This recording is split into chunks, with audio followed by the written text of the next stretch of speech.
As we told you before on this show and documented pretty conclusively, the Southern Poverty Law Center is a progressive activist group like hundreds of others.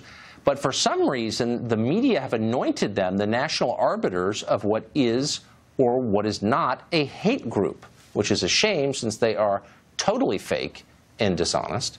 Now, 47 conservative leaders and organizations have released a letter calling on the media to stop citing the Southern Poverty Law Center and its fake data, calling that group correctly discredited and defamatory. Tony Perkins is the president of the Family Research Council, which was once a victim of a terror attack inspired by the SPLC's rhetoric. He joins us tonight.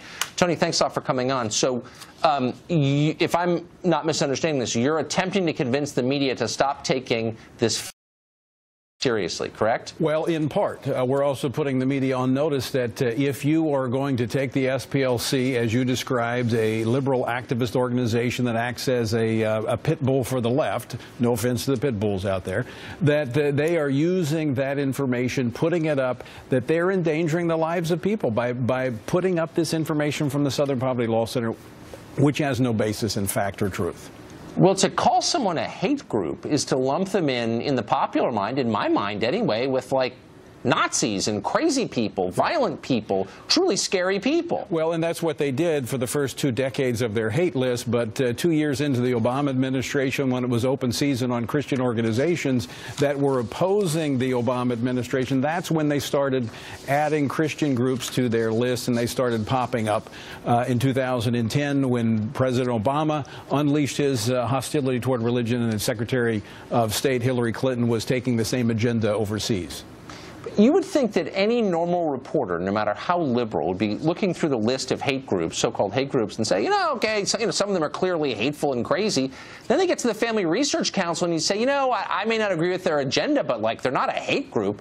Why does nobody at, say, CNN or the Washington Post ever think like this is overreach? It's not a hate group, it's a Christian group. Well, it requires thinking, and I don't think they do. They're taking this, but there's a bigger agenda behind this. The former spokesman for the Southern Poverty Law Center, Mark Potox, he made very clear, he said, and I'm going to quote from him so I don't get it wrong, he said, we don't have any objective criteria here. This is not based on criminality or violence. Quote, we're trying to wreck the groups, we're trying to destroy the groups. This is, again, the left's pit bull going after those who oppose the left's agenda. That's what this is about, and the media needs to be put on record knowing that that's what's behind the SPLC.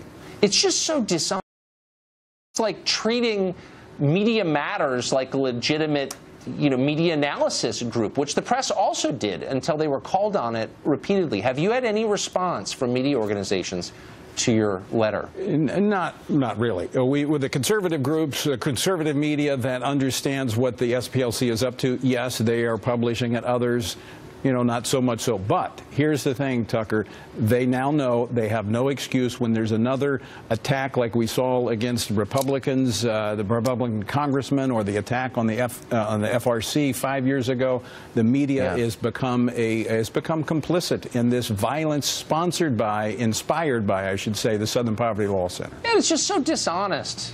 Hate group. What does that even mean? I hate that garbage. Tony, thank you so much.